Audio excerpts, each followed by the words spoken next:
pasa frecuentemente, se supone que los psiquiatras nos pasamos hablando de sexo, y pues sí, en esta ocasión me volvió a tocar hablar de sexo. Entonces, la idea de platicar con ustedes es un poco, básicamente lo que quisiera es hablar de desarrollo normal y darle entrada a esto que se llama variantes de la sexualidad, porque no tenemos mucho tiempo, pero para comprender un poco desde qué perspectiva uno como médico, psiquiatra de niños o como pediatra debería evaluar a estos pacientes, ¿no? Entonces, el tema es desarrollo psicosocial y variantes de la sexualidad en el niño. Es decir, ¿es acaso posible que los niños tengan manifestaciones diferentes de su sexualidad? Esa es la pregunta, digamos, de entrada que nos vamos a hacer, y la idea es tratar de contestarla, ¿no? Entonces, con base en eso, desarrollé este temario. Hablar 3 palabras de desarrollo, hablar de la sexualidad dentro del desarrollo, por supuesto, hablar de algunos elementos biológicos y emocionales para entender esto de la sexualidad, y por supuesto hablar también muy someramente de las primeras interacciones del menor, usando para esto una teoría que les recomiendo mucho como pediatras que lean, que es la teoría de la doctora Margaret Mahler. Margaret Mahler, vale la pena comentar, fue una pediatra, una médico austrohúngara en la época, que después se nacionalizó norteamericana, pero que primero fue pediatra, después parece que corrigió su error y se hizo psicoanalista. No. Fue pediatra, después se interesó en psicoanálisis, se metió a eso. Y entonces tiene una serie de observaciones de niños muy interesante y desarrolló toda una teoría. En ella me voy a basar, pero no es el tema de la plática, pero si algún día la pueden leer, me parece que podría ser interesante. Y si logramos tiempo y cerrar algunas cosas, sacar algunas conclusiones de esto que voy a estar platicando. Entonces, pues, primero que nada, cuando hablamos de desarrollo, estamos hablando de todos los elementos que van a dar paso a un organismo adulto maduro.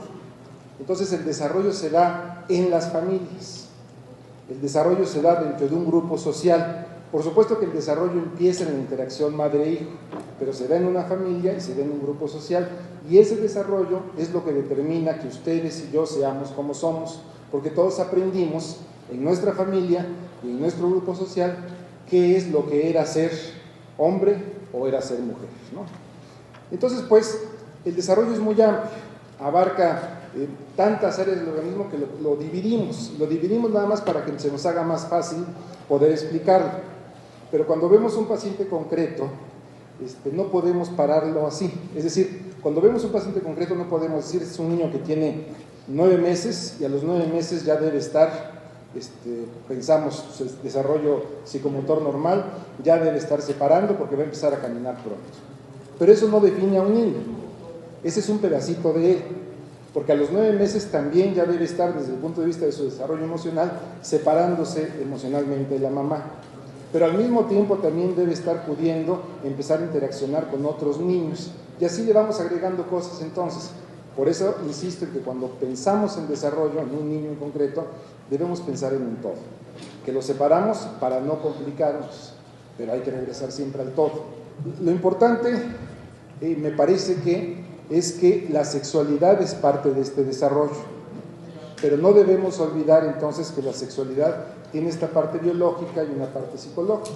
Obviamente en esta ocasión vamos a ver más bien cómo la interacción de esta parte psicológica y biológica genera una combinación que da lugar a un tipo de sexualidad. Por lo cual entonces, cuando pensamos en desarrollo normal del niño, tenemos que pensar primero en estos aspectos psicológicos o en estos aspectos biológicos. Ya quedamos que no voy a hablar de nada de estos aspectos biológicos, la dotación cromosómica, el fenotipo, todo esto. Esto lo conocemos, no es el tema ahorita, aunque interviene en todo lo que voy a decir, por supuesto. Quiero hablar más bien de esto que vamos a llamar fantasías preconceptivas. Ahorita voy a explicar a qué me refiero, a las necesidades emocionales de los padres y lo que el grupo social, la cultura de este individuo, está esperando del producto que va a nacer. Estos 3 elementos son los que determinan nuestra sexualidad. Desafortunadamente o afortunadamente, la vida de los niños, no solo la de la sexualidad, sino la vida de los niños empieza antes de que el niño nazca. Todos los papás y todas las mamás, antes de que el niño nazca, ya tienen una idea de lo que va a ser ese niño. Por supuesto, depende de las condiciones en que ese niño o ese bebé ha sido engendrado, va a tener una serie de fantasías mamá y una serie de fantasías papá. Eso es imposible de evitar.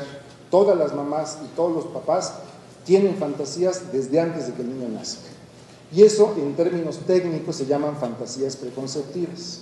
Eso va a determinar varias cosas. Va a determinar lo que nosotros como personas esperamos del hijo que viene. Va a determinar también la interacción que tenemos con la pareja, es decir, la mamá con el papá y el papá con la mamá. Y va a determinar también lo que yo con el mundo voy a establecer como relación. Entonces, fíjense, las fantasías preconceptivas son tan importantes que alguno de mis maestros decía que cuando un niño nace ya trae cargando una mochila de deseos, de temores, de enojos, de frustraciones, que son de los papás. Entonces ya trae una carga grande, por eso la infancia a veces no es tan bonita como pensamos. Siguiendo la teoría maleriana, ella nos dice que cuando el niño nace, está en un estado básicamente de inmadurez psíquica y de inmadurez biológica también. Ustedes saben que cuando un niño nace no ve bien, no oye bien, no discrimina bien colores, no discrimina bien olores, va empezando a meter al cerebro una serie de estímulos que le van a permitir poco a poco ir organizando todo eso que va entrando. En todo caso, desde el punto de vista psicológico, cuando el niño nace, está envuelto, dice Mahler, en una especie de cascarón psicológico que protege a este niño de los estímulos inadecuados del medio ambiente. Esto lo podemos ver ahora que conocemos más cosas de neurobiología. Se sabe que el infante humano está protegido, vamos a decir, que no puede captar todos los estímulos que recibe. Entonces, gracias a que está la mamá, es la que le va permitiendo a este niño ir entrando al mundo, siempre y cuando la mamá esté razonablemente sana. ¿Por qué razón digo esto? Porque es frecuente también que las mamás, cuando nace el bebé, pueden caer en estados depresivos, incluso en estados psicóticos. 50% de las mamás primerizas tienen un riesgo de depresión posparto, depresión como dato clínico, pues, ¿no? Entonces, no es tan fácil que la mamá esté razonablemente sana, sobre todo en el primer hijo. Y a veces eso determina que esta mamá establece una relación patológica con el bebé, de manera tal que entonces entrar al mundo para el niño no es tan fácil porque la mamá no se lo da como no se lo hace fácil, vamos, ¿no? Entonces se relaciona con la mamá y a través de la mamá se relaciona con el mundo, pero otra vez con el mundo que ella le puede ir dando. Imagínense una mamá que es mamá porque se embarazó de manera fortuita cuando fue a una fiesta y conoció a alguien que le gustó, acabaron en la cama y quedó embarazada. Y entonces de repente se trunca su carrera, nace el bebé, cuando nace ya no puede seguir trabajando y se deprime. Entonces obviamente la relación que va a tener con ese bebé no es la misma que otra mamá que tiene una relación estable de pareja y que deciden que quieren tener un hijo, etcétera, etcétera. Las interacciones son distintas. Luego entonces el contacto con el mundo es distinto. Entonces quisiera que quedara bien clara esta parte de cómo la mamá es la que le da al niño la posibilidad de establecer contacto con el mundo siempre y cuando esta mamá esté razonablemente acomodada, ¿no? Entonces, pues, lo que la madre le propone tiene que ver con lo que ella espera de ese hijo, de la relación que ha establecido con su pareja, esa mamá, y por supuesto, de que este niño tenga las capacidades de interacción suficientes para poder estimular a la mamá. En otro tema que tiene que ver con lo que estamos hablando, el autismo, durante muchos años se pensó que los niños autistas, estamos hablando de los años 40, los niños autistas eran autistas porque la mamá era una especie de refrigerador emocional. No le daba al niño cosas, entonces el niño no podía responder. Hoy eso ha cambiado de manera sustancial. Hoy sabemos que el niño autista es incapaz, por su desarrollo cerebral inadecuado, de responder a los estímulos de mamá. Entonces lo que sucede en realidad en el autismo es que la mamá le manda señales emocionales al niño que el niño no puede captar y no se las regresa a mamá. Como no se las regresa a mamá, la mamá va perdiendo la habilidad de interaccionar con él.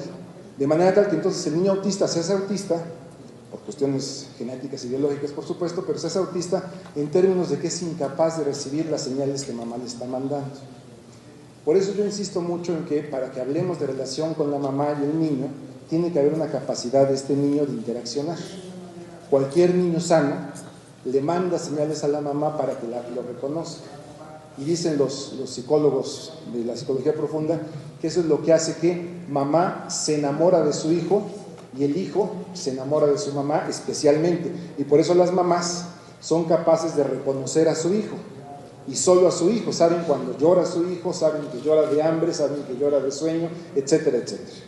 Una mamá común y corriente, pero una mamá deprimida no puede, o una mamá que espera cosas de este niño, que no puede dar ese niño, pues no va a poder recibir esas señales. Entonces fíjense cómo el interjuego del desarrollo se hace cada vez más complicado, ¿no? Bueno, entonces pues, en el primer año de vida el niño aprende muchas cosas. Para los fines de esta plática quiero explicarles solamente tres cosas que el niño aprende. Lo primero que aprende en el primer año de vida es a saber si mamá va a estar ahí para protegerlo o no va a estar ahí. Esto es una etapa del desarrollo que se llama de alcance de confianza básica. Los seres humanos nacemos y desarrollamos una confianza básica siempre y cuando esté ahí nuestra mamá para cambiarnos el pañal, para darnos de comer, para apapacharnos, para consolarnos cuando estamos sufriendo. Entonces esa es la relación a la que yo me refería, que se establece con la mamá. Y eso en el primer año de vida le da al niño la posibilidad de aprender a confiar o a no confiar. Esto es un rasgo de carácter que se queda. La gente que aprende en el primer año de vida a confiar en su mamá, porque va a estar ahí, porque ha estado ahí, básicamente son de carácter optimista. Va a haber alguien que los esté cuidando, alguien va a resolver las cosas. El que no tenía, porque mamá estaba deprimida, porque estaba enojada, porque no lo pelaba, porque se iba y regresaba, porque tenía conflictos con el papá, y entonces se perdían de vista, es una mamá inconstante. Y esas mamás inconstantes generan en los niños sensaciones de desconfianza. Este es el primer paso para que uno desarrolle sus propios estilos de todo, de sexualidad incluida. Confiar o no confiar en el mundo. Es el primer punto importante. Segundo, la mamá, decía yo, estimula al niño para enseñarle qué es lo que se espera de él, cómo se debe comportar.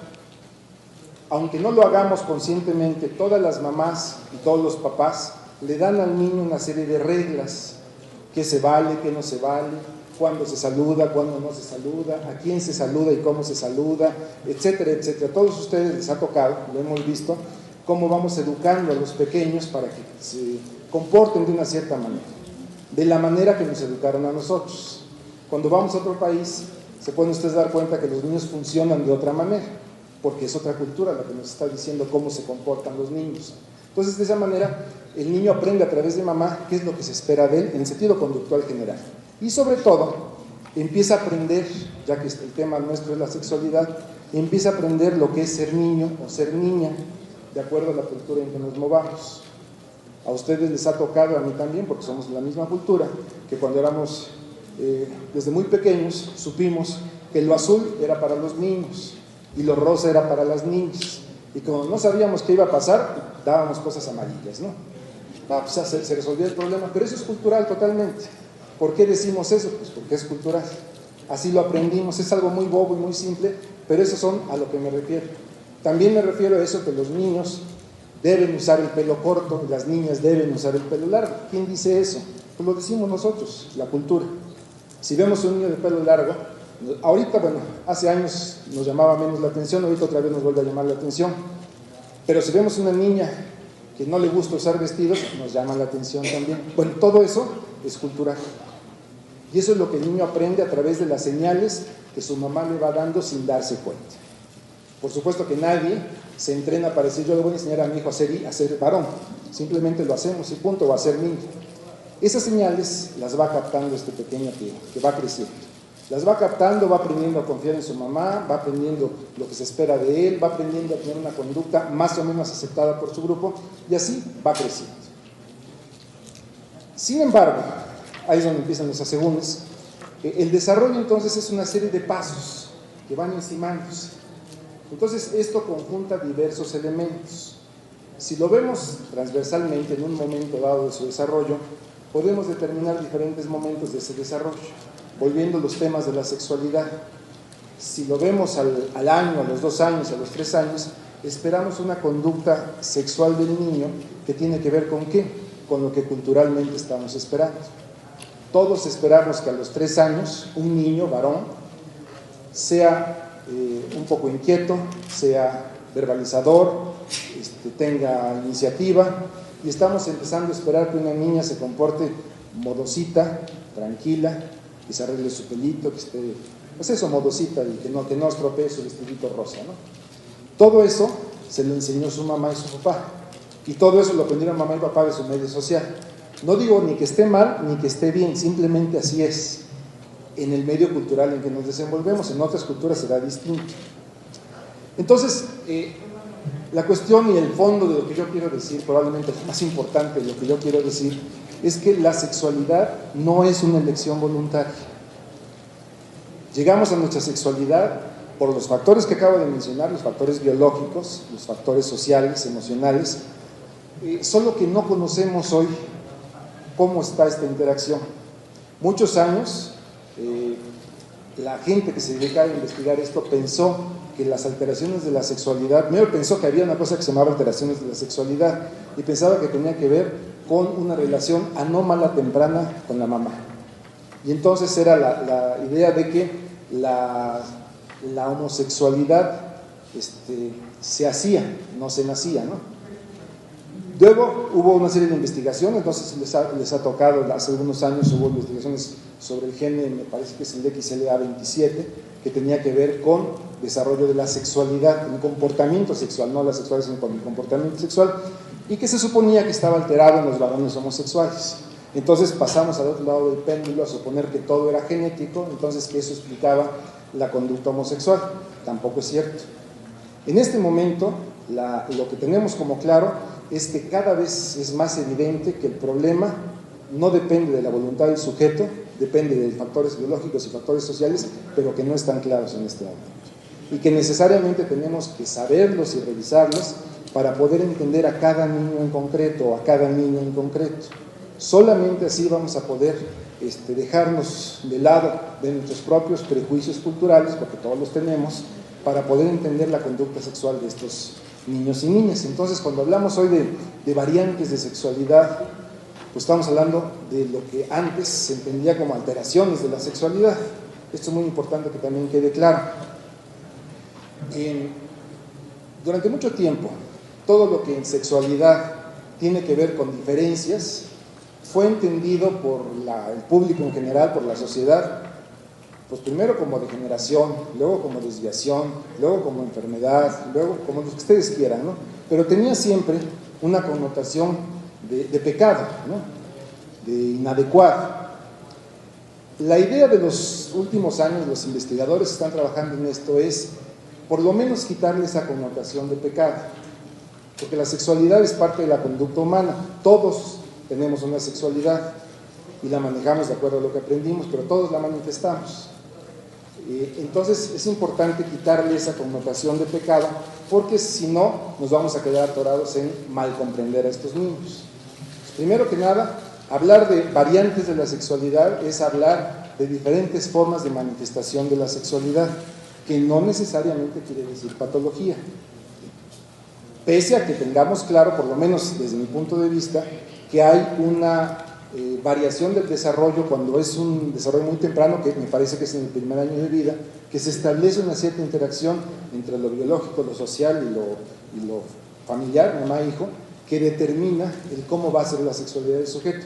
Pero como eso no nos queda claro ahorita, no le podemos echar la culpa a un factor en concreto. Por eso hoy hablamos de variaciones para entenderlo. Cuando hablamos de patología, cuando estas variaciones hacen sufrir de manera tal al sujeto que no le permiten funcionar. En mi consulta de pacientes, pues adolescentes, yo no atiendo chicos porque sean homosexuales, los atiendo porque están sufriendo por eso, ¿sí? Es decir, lo que atiendo es el estado de ansiedad, o el estado de depresión, o la disfunción familiar que se genera. Yo no curo homosexuales porque eso no se cura, ¿no? Es decir, lo que tenemos que trabajar es cómo funcionan las personas que están sufriendo de esta problemática. Es en ese sentido que me refiero a variantes, ¿no? Y yo creo que solo cuando entendemos el desarrollo como un todo es que vamos a poder darle peso a cada uno de estos factores, para entender por qué unos niños toman un cierto camino y otros toman otro cierto camino, a lo mejor desde un punto de vista de crianzas semejantes. Nunca hay dos crianzas semejantes, aún entre hermanos, ¿no? cada quien tiene factores distintos, pero ¿por qué unos caminan para un lado y otros caminan para otro?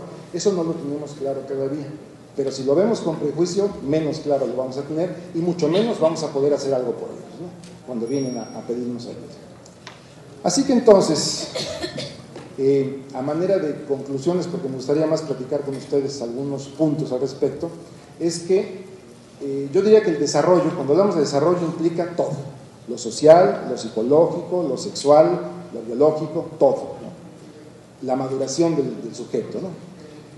Lo separamos solo para fines didácticos, para que no nos hagamos bolas, pero cuando valoramos a un niño tenemos que verlo en todo este conjunto, si no, no nos va a funcionar.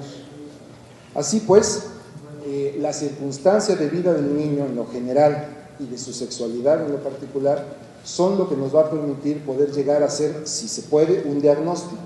A veces no hay diagnóstico, a veces hay estilos de funcionamiento, pero cuando hay un diagnóstico tenemos que entenderlo en función de todos esos factores y no de un prejuicio nuestro donde culpabilicemos o digamos que está pecando o digamos que está haciendo las cosas de manera inadecuada, porque eso en general no ayuda para nada, ¿no? Es una carga demasiado grande que ni los pediatras, ningún médico debemos tener para poder trabajar mejor con nuestros pacientes. Entonces, con esta idea yo quisiera concluir y en todo caso me gustaría más bien comentar algunas cosas con ustedes si esto les genera alguna pregunta o alguna duda. Muchísimas gracias.